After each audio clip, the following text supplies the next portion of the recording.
So maybe this is a good place to ask about how to measure performance, this whole bits per second. What can you explain what you mean by that? Maybe a good place to start is to talk about Webgrid as a game, as a good illustration of the measurement of performance. Yeah.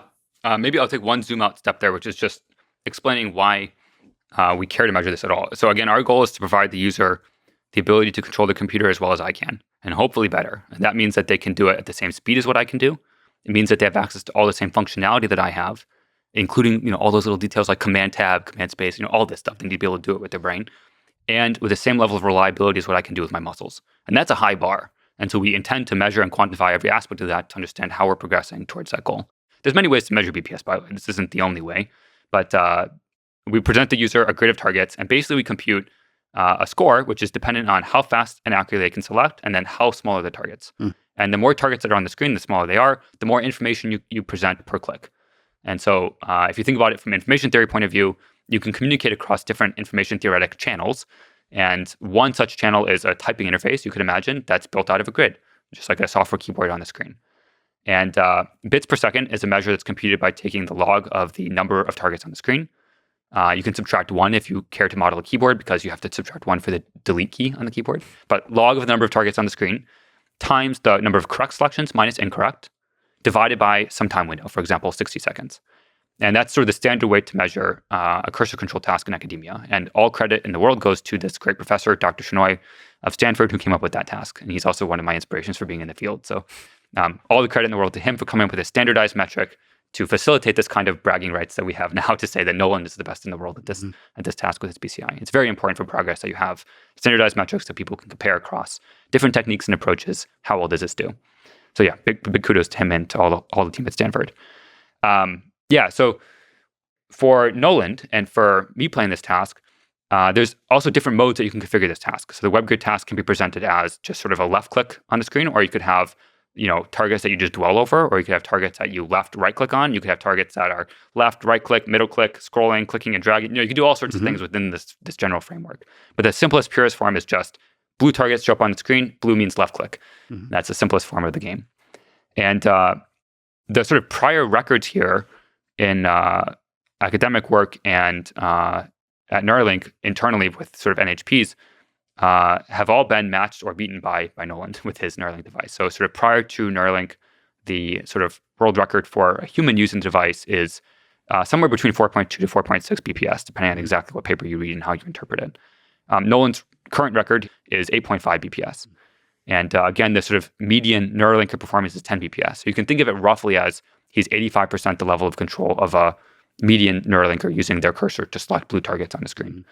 And I think there's a very interesting journey ahead to get us to that same level of 10 BPS performance. It's not the case that sort of the tricks that got us from 4 to 6 BPS and then 6 to 8 BPS are going to be the ones that get us from 8 to 10. And in my view, the core challenge here is really the labeling problem. It's how do you understand at a very, very fine resolution what the user is attempting to do. And I highly encourage folks in academia to work on this problem. What's the journey with Nolan on that quest of increasing the BPS on Webgrid? In March, you said that he selected 89,285 targets in Webgrid. Yep. So he loves this game. He's really serious about improving his performance in this game. So what is that journey of trying to figure out how to improve that performance? How much can that be done on the decoding side? How much can that be done on the calibration side? How much can that be done on the Nolan side of figuring out how to convey his intention more cleanly? Yeah, no, this is a great question. So in my view, one of the primary reasons why Nolan's performance is so good is because of Noland. Noland is extremely focused and very energetic. He'll play Webgrid sometimes for 4 hours in the middle of the night, from 2 a.m. to 6 a.m. He'll be playing Webgrid just because he wants to push it to the limits of what he can do. And, this is not us asking him to do that. I want to be clear. We're not saying, hey, you should play Webgrid tonight. We just gave him the game as part of our research, and he is able to play independently and practice whenever he wants. And he really pushes hard to push the technology to the absolute limit. And he views it as his job really to make us be the bottleneck. And boy, has he done that well. And so that's the first thing to acknowledge is that, he is extremely motivated to make this work. I've also had the privilege to meet other clinical trial participants from BrainGate and other trials, and they very much share the same attitude of like they view this as their life's work to advance the technology as much as they can. And if that means selecting targets on the screen for 4 hours from 2 a.m. to 6 a.m., then so be it. And there's something extremely admirable about that that's worth calling out. Okay, so now how do you sort of get from where he started, which is no cursor control, to 8 PPS? So, I mean, when he started, there's a huge amount of learning to do on his side and our side to figure out what's the most intuitive control for him. And the most intuitive control for him is you have to find the set intersection of what do we have the signal to decode. So we don't pick up, every single neuron in the motor cortex, which means we don't have representation for every part of the body. So there may be some signals that we have better sort of decode performance on than others. For example, on his left hand, we have a lot of difficulty distinguishing his left ring finger from his left middle finger. Mm-hmm. But on his right hand, we have a good control and good modulation detected from the neurons that we're able to record for his pinky and his thumb and his index finger. So you can imagine how these different, subspaces of modulated activity intersect with what's the most intuitive for him. And this has evolved over time. So once we gave him the ability to calibrate models on his own, he was able to go and explore various different ways to imagine controlling the cursor. For example, he could imagine controlling the cursor by wiggling his wrist side to side, or by moving his entire arm. I think at one point he did his feet. He tried like a whole bunch of stuff to explore the space of what is the most natural way for him to control the cursor that at the same time is easy for us to decode reliably. Just to clarify, it's through the body mapping procedure that you're able to figure out which finger he can move? Yes. Yeah, that's one way to do it. Maybe one nuance of when he's doing it, he can imagine many more things than we represent in that visual on the screen. Mm-hmm. So we show him sort of abstractly, here's a cursor. You figure out what works the best for you. And we obviously have hints about what will work best from that body mapping procedure of, we know that this particular action we can represent well, but it's really up to him to go and explore and figure out what works the best. But at which point does he no longer visualize the movement of his body and is just visualizing the movement of the cursor? Yeah. How quickly does he go from, how quickly does it get there? So this happened on a Tuesday. I remember this day very clearly because at some point during the day, it looked like he wasn't doing super well. Like it looked like the model wasn't performing super well and he was like getting distracted. But it wasn't the case. Like what actually happened was he was trying something new where he was just controlling the cursor. So he wasn't imagining moving his hand anymore. He was just imagining, I don't know what it is, some like abstract intention to move the cursor on the screen. And I cannot tell you what the difference between those two things are. I really, truly cannot. He's tried to explain it to me before. I cannot, give a first-person account of what that's like. But the expletives that he uttered in that moment were, enough to suggest that it was a very qualitatively different experience for him to just have direct neural control over a cursor. I wonder if there's a way through UX to encourage a human being to discover that. Because he discovered it, like you said to me, that he's a pioneer. So he discovered that on his own through all of this, the process of trying to move the cursor with different kinds of intentions. But that is clearly a really powerful thing to arrive at, which is to let go of trying to control the fingers and the hand and control the actual digital device with your mind. That's right. UX is how it works. And the ideal UX is one that the user doesn't have to think about what they need to do in order to get it done. It just does it. That is so fascinating. But I wonder on the biological side, how long it takes for the brain to adapt. Yeah. So is it just simply learning like high level software, or is there like a neuroplasticity component where like the brain is adjusting slowly? Yeah, the truth is I don't know. Yeah. I'm very excited to see with sort of the second participant that we implant what the journey is like for them, because we'll have learned a lot more. Potentially we can help them understand and explore that direction more quickly. This is something I didn't, this wasn't me prompting Nolan to go try this. He was just exploring how to use his device and figured it out himself. But now that we know that that's a possibility, that maybe there's a way to, for example, hint the user, don't try super hard during calibration. Just do something that feels natural, or just directly control the cursor. Don't imagine explicit action.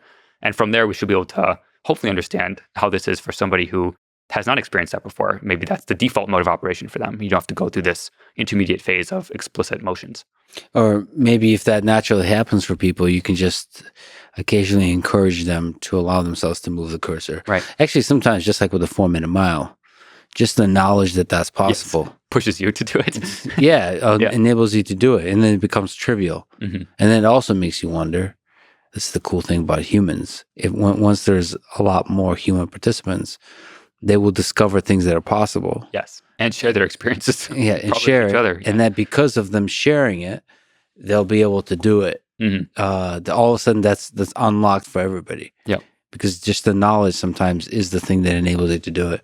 Yeah. I mean, and just to comment on that too, like we've probably tried like 1,000 different ways to do various aspects of decoding. And now we know like what the right subspace is to continue exploring further. Again, thanks to Nolan and the many hours he's put into this. And so even just that help constrain sort of the beam search of different approaches that we could explore really helps accelerate for the next person, the set of things that we'll get to try on day one, how fast we hope to get them to useful control, how fast we can enable them to use it independently and to get value out of the system. So yeah, massive hats off to Nolan and all the participants that came before him to make this technology a reality. So how often are the updates to the decoder? Because Nolan mentioned there's a new update that we're working on, and that in the stream he said he plays the snake game because it's like super hard. It's a good way for him to test like how good the update is. So, and he says like sometimes the update is a step backwards. It's like it's a constant like iteration. So how often, like what does the update entail? Is it mostly on the decoder side? Yeah, a couple comments. So one is it's probably worth drawing distinction between sort of research sessions where we're actively trying different things to understand like what the best approach is versus sort of independent use where we wanted to have ability to just go use the device how anybody would want to use their MacBook. And so what he's referring to is I think usually in the context of a research session where we're trying many different approaches to even unsupervised approaches like we talked about earlier to try to come up with better ways to estimate his true intention and more accurately decode it. And in those scenarios, I mean, we try in any given session, he'll sometimes work for like 8 hours a day. Yeah. And so that can be, hundreds of different models that we would try in that day, like a lot of different things.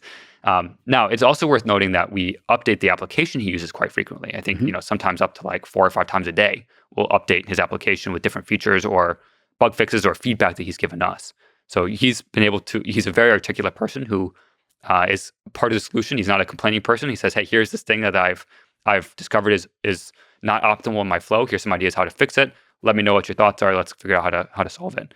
And it often happens that those things are addressed within a couple hours of him giving us his feedback, because that's the kind of iteration cycle we'll have. And so sometimes at the beginning of the session he'll give us feedback, and at the end of the session he's giving us feedback on the next iteration of that process or that setup. That's fascinating because one of the things you mentioned that there was 271 pages of notes taken from the BCI sessions, and this was just in March.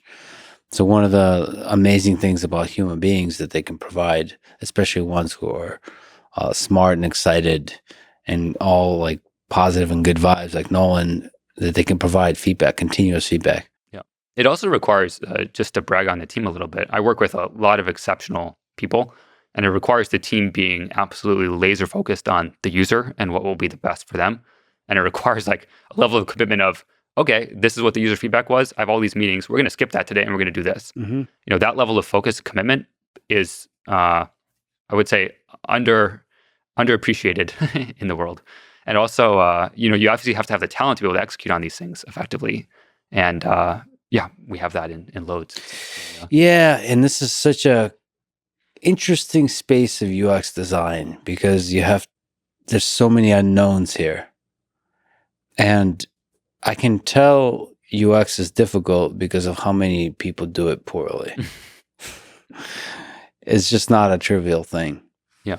It's also, UX is not something that you can always solve by just constant iterating on different things. Like sometimes you really need to step back and think globally, am I even in like the right sort of minima to be chasing down for a solution?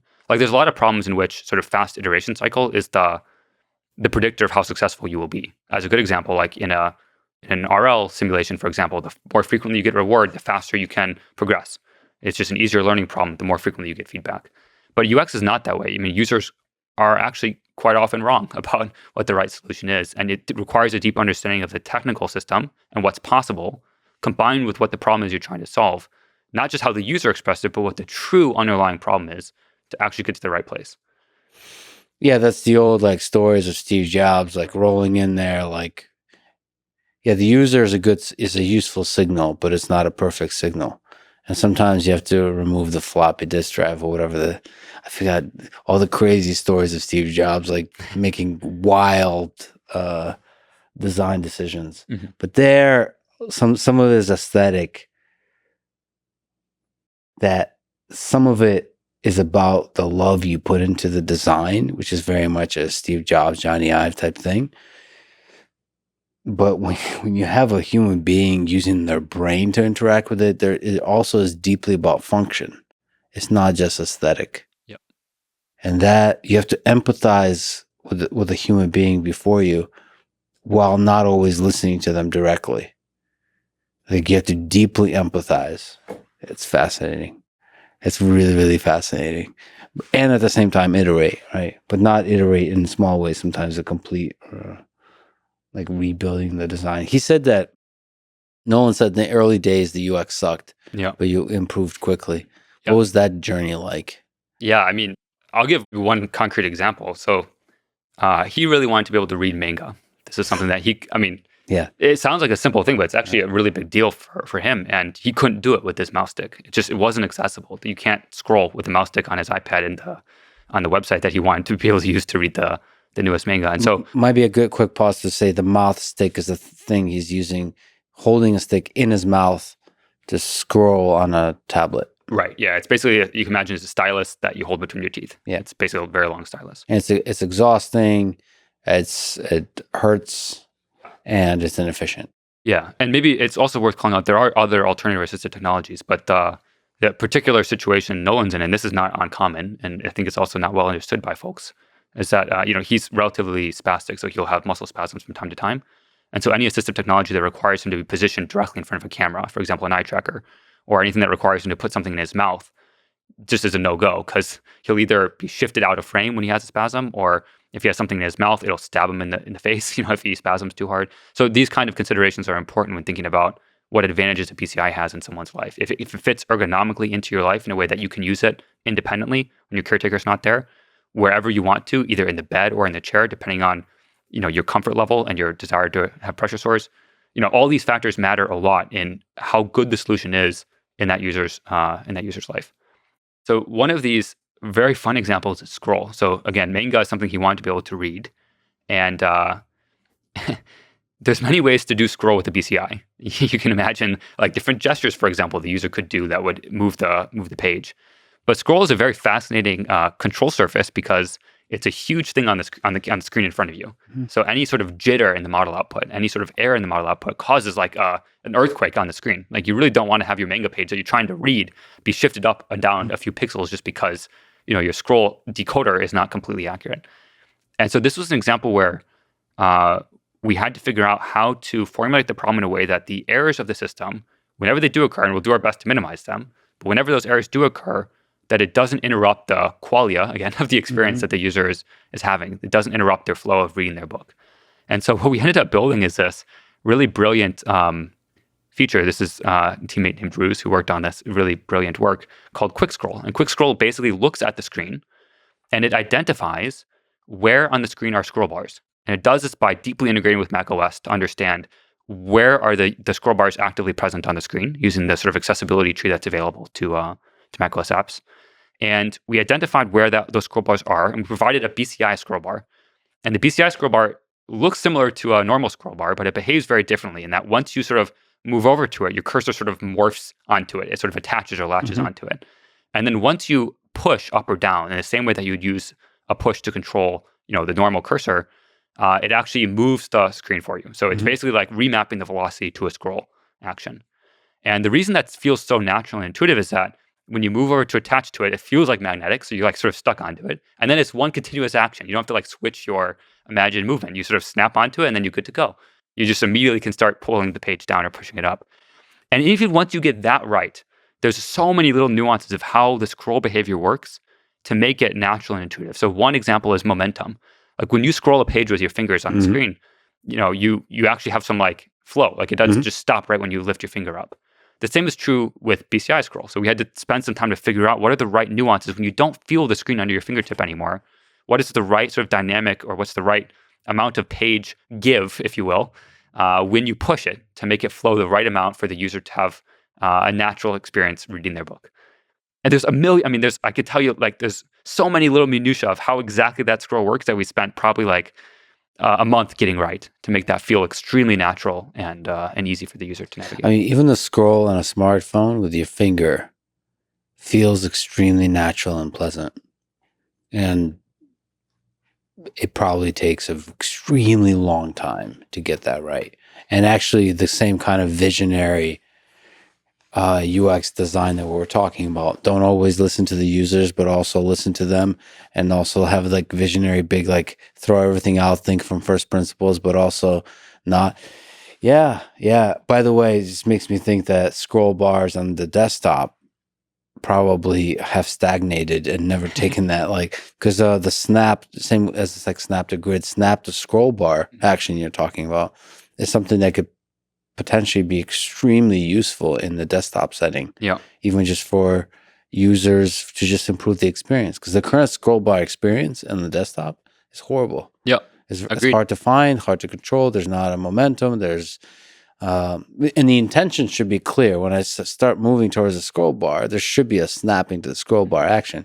But of course, maybe I'm okay paying that cost, but there's hundreds of millions of people paying that cost nonstop. But anyway, but in this case, this is necessary because there's an extra cost paid by Nolan for the jitteriness. So you have to switch between the scrolling and the reading. There has to be a phase shift between the two. Like when you're scrolling, you're scrolling. Right. So that is one drawback of the current approach. Maybe one other just sort of case study here. So again, UX is how it works, and we think about that holistically from like even the feature detection level of what we detect in the brain to how we design the decoder, what we choose to decode, to then how it works once it's being used by the user. So another good example in that sort of how it works once they're actually using the decoder, the output that's displayed on the screen is not just what the decoder says. It's also a function of what's going on the screen. Mm-hmm. So we can understand, for example, that when you're trying to close a tab, that very small, stupid little X that's extremely tiny, which is hard to get precisely hit if you're dealing with sort of a noisy output of the decoder, we can understand that is a small little X you might be trying to hit and actually make it a bigger target for you. Similar to how when you're typing on your phone, if you're used to like the iOS keyboard, for example, it actually adapts the target size of individual keys based on an underlying language model. So it'll actually understand that if I'm typing, hey, I'm going to see L, it'll make the E key bigger because it knows Lex is the person I'm going to go see. Mm-hmm. And so that kind of predictiveness can make the experience much more smooth, even without improvements to the underlying decoder or feature detection part of the stack. So we do that with a feature called magnetic targets. We actually index the screen and we understand, okay, these are the places that are very small targets that might be difficult to hit. Here's the kind of cursor dynamics around that location that might be indicative of the user trying to select it. Let's make it easier. Let's blow up the size of it in a way that makes it easier for the user to sort of snap onto that target. So all these little details, they matter a lot in helping the user be independent in their day-to-day living. So how much of the work on the decoder is generalizable to P2, P3, P4, P5, PN? How do you improve the decoder in a way that's generalizable? Yeah, great question. So the underlying signal we're trying to decode is going to look very different in P2 than in P1. For example, channel number 345 is going to mean something different in user 1 than it will in user 2. Just because that electrode that corresponds with channel 345 is going to be next to a different neuron in user 1 versus user 2. But the approaches, the methods, the user experience of how do you get the right sort of behavioral pattern from the user to associate with that neural signal, we hope that will translate over multiple generations of users. And beyond that, it's very, very possible, in fact, quite likely that we've overfit to sort of Nolan's user experience desires and preferences. And so what I hope to see is that, when we get a second, third, fourth participant, that we find sort of what the right wide minimas are that cover all the cases, that make it more intuitive for everyone. And hopefully there's a cross-pollination of things where, we didn't think about that with this user because, they can speak. But with this user who just can fundamentally not speak at all, this user experience is not optimal. And that will actually, those improvements that we make there should hopefully translate then to even people who can speak but don't feel comfortable doing so because they're in a public setting like their doctor's office. So the actual mechanism of open loop labeling and then closed loop labeling would be the same and hopefully can generalize across the different users. Correct. As they're doing the calibration step. And the calibration step is pretty cool. I mean, that in itself, the interesting thing about Webgrid, which is like closed loop, it's like fun. I love it when there's like there used to be kind of an idea of human computation, which is using actions a human would want to do anyway to get a lot of signal from. Yeah. And like Webgrid is that, like a nice video game that also serves as great calibration. It's so funny. I've heard this reaction so many times. Before sort of the first user was implanted, we had an internal perception that the first user would not find this fun. Yeah. And so we thought really quite a bit actually about like, should we build other games that like are more interesting for the user so we can get this kind of data and help facilitate research that's for long durations and stuff like this. It turns out that like people love this game. Yeah. I always loved it, but I didn't know that was a shared perception. Yeah, and just in case it's not clear, Webgrid there's a grid of, let's say, 35 by 35 cells, and one of them lights up blue, and you have to move your mouse over that and click on it. And if you miss it, and it's red, and I played this game for so many hours. So many hours. And what's your record, you said? I think I have the highest at Neuralink right now. My record's 17 BPS. 17 BPS. Which is about, if you imagine that 35 by 35 grid, you're hitting about 100 trials per minute. So 100 correct selections in that 1 minute window. So you're averaging about, between 500, 600 milliseconds per selection. So one of the reasons that I think I struggle with that game is I'm such a keyboard person. So everything is done via keyboard. If I can avoid touching the mouse, it's great. So how can you explain your high performance? I have like a whole ritual I go through when I play Webgrid. So there's actually like a diet plan associated with this. Like it's a whole thing. So great. The first thing I have to fast for 5 days. I have to go up to the mountains. Actually, the fasting thing is important. So this is like, focuses the mind. Yeah. It's true. Yeah. It's true. So what I do is I don't eat for a little bit beforehand. And then I'll actually eat like a ton of peanut butter right before I play. And I get like this is a real thing. This is a real thing, yeah. And then it has to be really late at night. This is again a night owl thing I think we share, but it has to be like, midnight, 2 a.m. kind of time window. And I have a very specific like physical position I'll sit in, which is I was homeschooled growing up, and so I did most of my work like on the floor, just like in my bedroom or whatever. And so I have a very specific situation on the floor that I sit and play. And then you have to make sure like there's not a lot of weight on your elbow when you're playing so that you can move quickly. And then I turn the gain of the cursor, so the speed of the cursor way up. So it's like small motions that actually move the cursor. Are you moving with your wrist, or you're never? I move with my fingers. So my wrist is almost completely still. I'm just moving my fingers. Yeah. Those, just on a small tangent. Yeah. Which I've been meaning to go down this rabbit hole of people that set the world record in Tetris.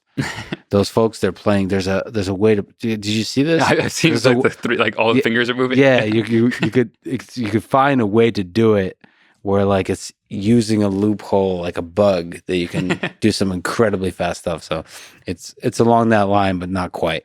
But you do realize there'll be like a few programmers right now listening to this who will fast and eat peanut butter. Yeah, and please break my record. I mean, the reason I did this literally was just because I wanted the bar to be high for the team. Like I wanted the number that we aim for should not be like the median performance. It should be like, it should be able to beat all of us at least. Like that should be the minimum bar. What do you think is possible? Like 20? Yeah, I don't know what the limits. I mean, the limits you can calculate just in terms of like screen refresh rate and like cursor immediately jumping to the next target. But I'm sure there's limits before that with just sort of reaction time and visual perception and things like this. I'd guess it's in the below 40, but above 20, somewhere in there. It's probably the right number to be thinking about. It also matters like how difficult the task is. You can imagine like some people might be able to do like 10,000 targets on the screen, and maybe they can do better that way. So there's some like task optimizations you could do to try to boost your performance as well. What do you think it takes for Nolan to be able to do above 8.5? To keep increasing that number? You said like every increase in the number might require different improvements in the system. Yeah, I think the nature of this work is, the first answer that's important to say is I don't know. This is edge of the research. So again, nobody's gotten to that number before. So what's next is going to be a heuristic, a guess from my part. What we've seen historically is that different parts of the stack become bottlenecks at different time points. So when I first joined Neuralink like 3 years ago or so, one of the major problems was just the latency of the Bluetooth connection. It was just like the radio on the device wasn't super good. It was an earlier version of the implant. And it just like, no matter how good your decoder was, if your thing is updating every 30 milliseconds or 50 milliseconds, it's just going to be choppy. And no matter how good you are, that's going to be frustrating and lead to challenges. So, at that point, it was very clear that the main challenge is just get the data off the device in a very reliable way such that you can enable the next challenge to be tackled. And then at some point it was, actually the modeling challenge of how do you just build a good mapping, like the supervised learning problem of you have a bunch of data and you have a label you're trying to predict. Just what is the right neural decoder architecture and hyperparameters to optimize that? That was a problem for a bit. And once you solved that, it became a different bottleneck. I think the next bottleneck after that was actually just sort of software stability and reliability. If you have widely varying sort of inference latency in your system, or your app just lags out every once in a while, it decreases your ability to maintain and get in a state of flow, and it basically just disrupts your control experience. And so there's a variety of different software bugs and improvements we made that basically increased the performance of the system, made it much more reliable, much more stable, and led to a state where we could reliably collect data to build better models with. So that was a bottleneck for a while. It's just sort of like the software stack itself. If I were to guess right now, there's sort of two major directions you could think about for improving BPS further. The first major direction is labeling. So labeling is, again, this fundamental challenge of, given a window of time where the user is expressing some behavioral intent, what are they really trying to do at the granularity of every millisecond? And that, again, is a task design problem. It's a UX problem. It's a machine learning problem. It's a software problem. It sort of touches all those different domains. The second thing you can think about to improve BPS further is either completely changing the thing you're decoding, or just extending the number of things that you're decoding. So this is sort of in the direction of functionality. Mm-hmm. Basically, you can imagine giving more clicks. For example, a left click, a right click, a middle click, different actions like click and drag, for example, and that can improve the effective bitrate of your communication prosthesis. If you're trying to allow the user to express themselves through any given communication channel, you can measure that with bits per second. But what actually matters at the end of the day is how effective are they at navigating their computer. And so from the perspective of the downstream tasks that you care about, functionality and extending functionality is something we're very interested in, because not only can it improve the sort of number of BPS, but it can also improve the downstream sort of independence that the user has and the skill and efficiency with which they can operate their computer. Would the number of threads increasing also potentially help? Yes. Short answer is yes. It's a bit nuanced how that curve or how that manifests in the numbers. So what you'll see is that if you sort of plot a curve of number of channels that you're using for decode versus either the offline metric of how good you are at decoding, or the online metric of sort of, in practice, how good is the user at using this device, you see roughly a log curve. So as you move further out in number of channels, you get a corresponding sort of logarithmic improvement in control quality and offline validation metrics. The important nuance here is that each channel corresponds with a specific represented intention in the brain. So for example, if you have a channel 254, it might correspond with moving to the right. Channel 256 might mean move to the left. If you want to expand the number of functions you want to control, you really want to have a broader set of channels that covers a broader set of imagined movements. You can think of it like kind of like Mr. Potato Man, actually. Like if you had a bunch of different imagined movements you could do, how would you map those imagined movements to input to a computer? You can imagine, handwriting to output characters on the screen. You could imagine just typing with your fingers and have that output text on the screen. You could imagine different finger modulations for different clicks. You can imagine wiggling your big nose for opening some menu, or wiggling your big toe to have Command Tab occur or something like this. So it's really the amount of different actions you can take in the world depends on how many channels you have and the information content that they carry. Right. So that's more about the number of actions. So actually, as you increase the number of threads, that's more about increasing the number of actions you're able to perform. One other nuance there that is worth mentioning. So again, our goal is really to enable a user with paralysis to control their computer as fast as I can. So that's BPS, with all the same functionality I have, which is what we just talked about, but then also as reliably as I can. Yeah. And that last point is very related to channel count discussion. So as you scale out number of channels, the relative importance of any particular feature of your model input to the output control of the user diminishes, which means that if the sort of neural non-stationarity effect is per channel, or if the noise is independent, such that more channels means on average less output effect, then your reliability of your system will improve.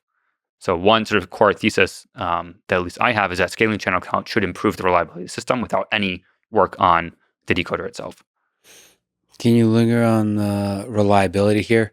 So first of all, when you say non-stationarity of the signal, which aspect are you referring to?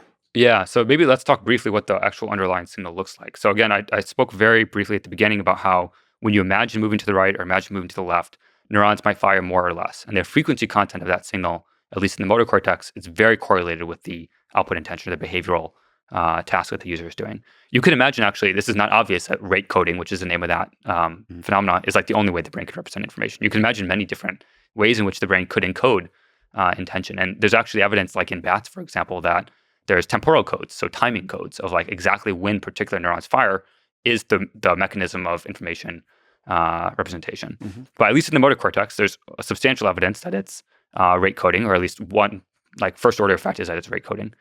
So then if the brain is representing information by changing the sort of frequency of a neuron firing, what really matters is sort of the delta between sort of the baseline state of the neuron and what it looks like when it's modulated.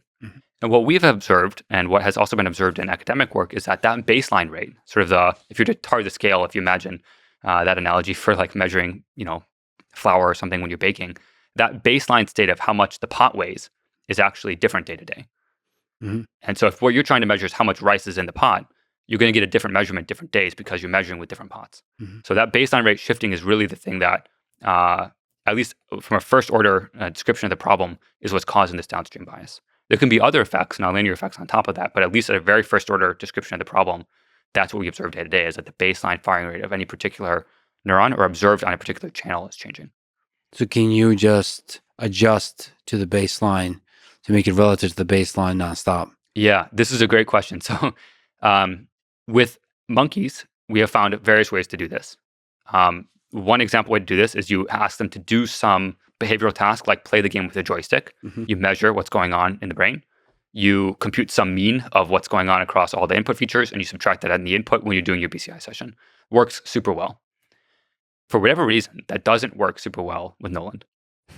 I actually don't know the full reason why, but I can imagine several explanations. One such explanation could be that the context effect difference between some open loop task and some closed loop task is much more significant with Nolan than it is with a monkey. Maybe in this open loop task, he's watching the Lex Fridamn podcast while he's doing the task, or he's whistling and listening to music and talking with his friend and asking his mom what's for dinner while he's doing this task. And so the exact sort of difference in context between those two states may be much larger, and thus lead to a bigger sort of generalization gap between the features that you're normalizing at sort of open loop time and what you're trying to use at closed loop time.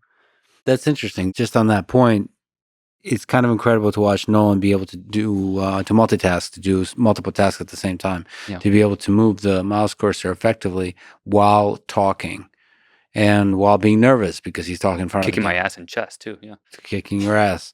And not worry and talk trash while doing it. Yes. So all at the same time. And yes, if you're trying to normalize to the baseline, that might throw everything off. Boy, is that interesting. Maybe one comment on that too. For folks that aren't familiar with assistive technology, I think there's a common belief that, well, why can't you just use an eye tracker or something like this for helping somebody move a mouse on the screen? And it's a really a fair question, and one that I actually was not confident before sort of Noland that this was going to be a profoundly transformative technology for people like him. And I'm very confident now that it will be, but the reasons are subtle. It really has to do with ergonomically how it fits into their life. Even if you can just offer the same level of control as what they would have with an eye tracker or with a mouse stick, but you don't need to have that thing in your face. You don't need to be positioned a certain way. You don't need your caretaker to be around to set it up for you. You can activate it when you want, how you want, wherever you want. That level of independence is so game-changing for people. It means that they can text a friend at night privately without their mom needing to be in the loop. It means that they can like open up, and browse the internet at 2 a.m. when nobody's around to set their iPad up for them. This is like a profoundly game-changing thing for folks in that situation. And this is even before we start talking about folks that, may not be able to communicate at all or ask for help when they want to. This can be potentially the only link that they have to the outside world. And that one doesn't, I think, need explanation of why that's so impactful.